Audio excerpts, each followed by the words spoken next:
The legendary rapper known as Q-Tip from A Tribe Called Quest once said, "If knowledge is the key, well then show me the lock."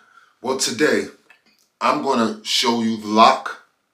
I have the lock, and I'm also going to share my key with you. This key represents knowledge. And today I'm going to read from an article in the Time magazine about dogs. The title is How Dogs Would Fare Without Us. If humans disappeared tomorrow, domestic dogs would have to call on their wild side. So it's an interesting article. I thought I'd share it with you. And just a little bit. In your eyes I see, for in your eyes I see what I was born to be. How dogs would fare without us. If humans disappeared tomorrow, domestic dogs would have to call on their wild side. Article written by Markham Hyde. Let's be honest, your dog will be completely lost without you. Somewhere deep in their genes, all dogs are designed to be predators, to survive and thrive in the wild, and to turn smaller animals into free-range food. But your own personal pet, on its own in the woods, without table scraps and chew toys and a soft bed, that's pretty hard to imagine, right?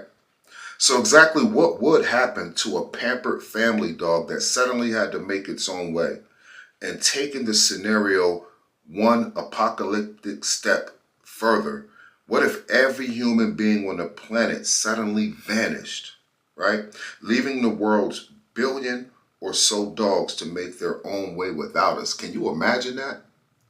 Now, if I was to imagine that, it'd be very similar to when people don't want their dog anymore and people can't find what to do with that dog, like take it to a shelter. As sad as it sounds, a lot of people take their dogs like to far places, like on a back road or the side of the highway or somewhere that's very far from home, and they just let the dog out and they just leave. That's very, very sad. It's very unacceptable. Uh, it's very irresponsible. And you don't know what's going to happen to your dog. You probably think that your dog is going to be all right.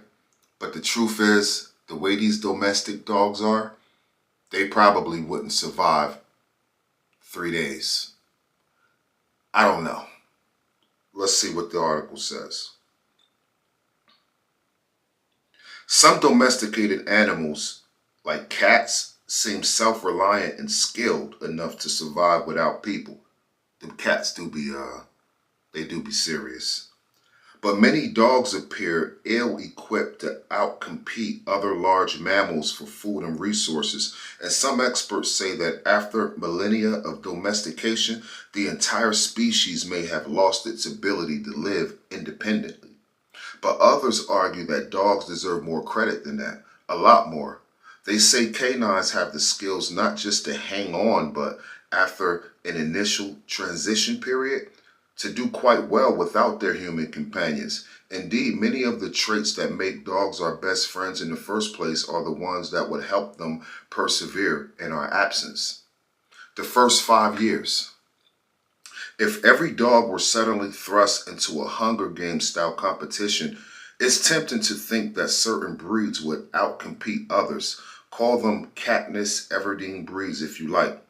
And according to many scientists who study dogs, this scenario is probably not far off from what would actually take place.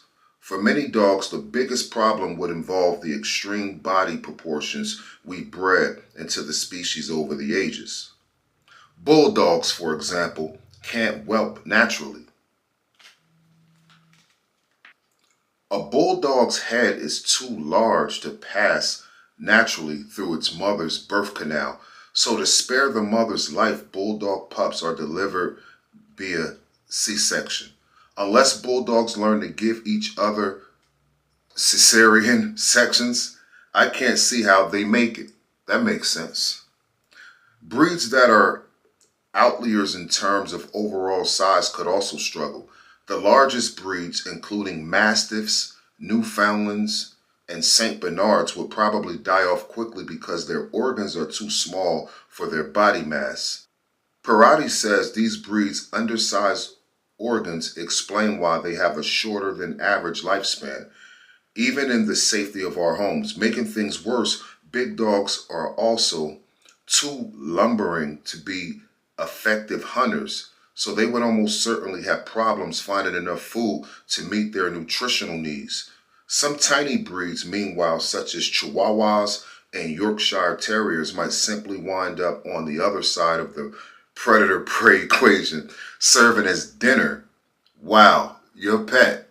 If your pet could wind up on the menu if all the humans disappeared and the dogs had to fend for themselves, your little boo-boo would be on the menu. They would serve as dinner for larger ground species or owls and hawks. Which breeds might be more likely to survive? Dogs that have recent wolf ancestry would probably do best. Malamutes, Eskimo dogs, Huskies, Akitas, and other Spitz dogs fall into this category. And other Spitz dogs fall into this category. Another survival advantage of some of these breeds have the males have retained at least some of their paternal instincts. Since people are around to take care of puppies, most male dogs today do not have an inherent inclination to help feed and protect their offspring. But males in a few breeds have hung on to their caregiving impulses. Other breeds, like normally, when I see people having puppies, it's not the males that's taking care of them. But in the dog instinct, this article is saying that males can take care of their puppies. Other breeds would have an edge because they've maintained some of their ancestral hunting abilities.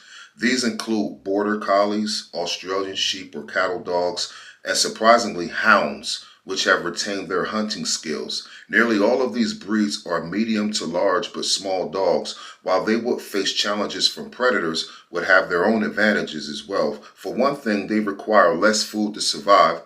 There are some ferocious rat-killing terriers that might do really well hunting and feeding off small game. So I wouldn't count a dog out just based on size. Some of them small dogs are great hunters, it's saying basically.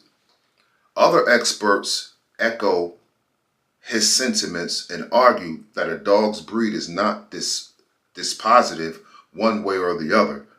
What might matter much more is its intelligence and skill set. I think it will really come down to the individual dog and its environment, its experience, and its cognitive skills. Some dogs are good hunters while some are good foragers, and some are just really crafty and street savvy. Counting out any dog based solely on his breed is wrong-headed. One thing experts agree on, the dogs that survive would likely form groups and work in concert, at least some of the time. Just don't call these groups of dogs packs. It's important to realize that packs are family groups and they do not form spontaneously. So you're not going to just see a whole pack of dogs every day if they're not family. They have to be family. That's why you see wolves running in packs. Roaming dogs will sometimes form groups or partner with one another, but these are not true packs, which must include a mother and father along with offspring of various ages. Similar to the feral groups that populate parts of the U.S. today would likely forge alliances to find or catch food. I don't think they'd be as cohesive as a wolf pack, but they may be more like coyotes, which come together to hunt bigger game, but are also capable of solitary hunting.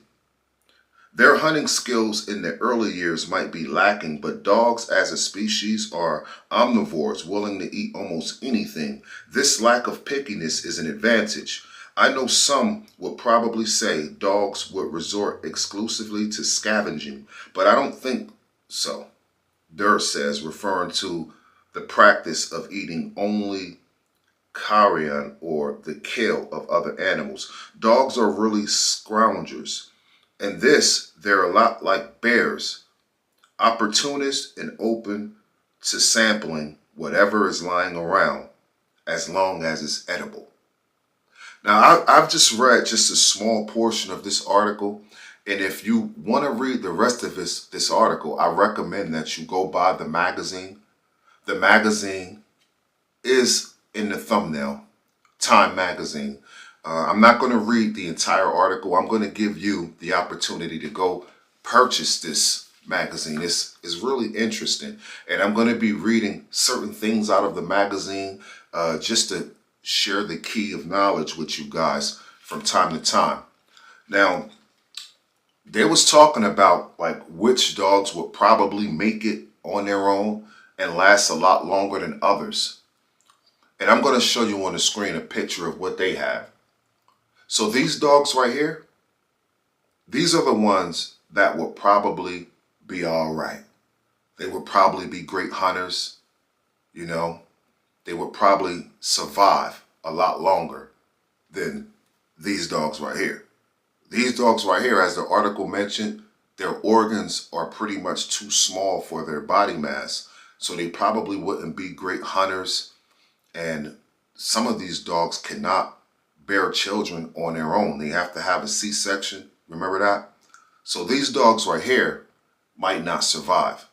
And your little dogs, your little cute little foofers is what I call them, they might become an option on the menu, an appetizer.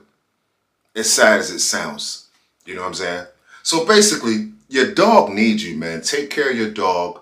Your dog cannot really survive without you. If it had to, it would do its best, but only time will tell. So that's what I got for y'all today, man. I appreciate you tapping in. If you appreciate the information in this article that I read, please, if you're feeling generous, go ahead and hit that like button for me. I really do appreciate it. That like button allows our content to be seen by more than just you. Okay, so we really do appreciate that. And please consider subscribing to the channel.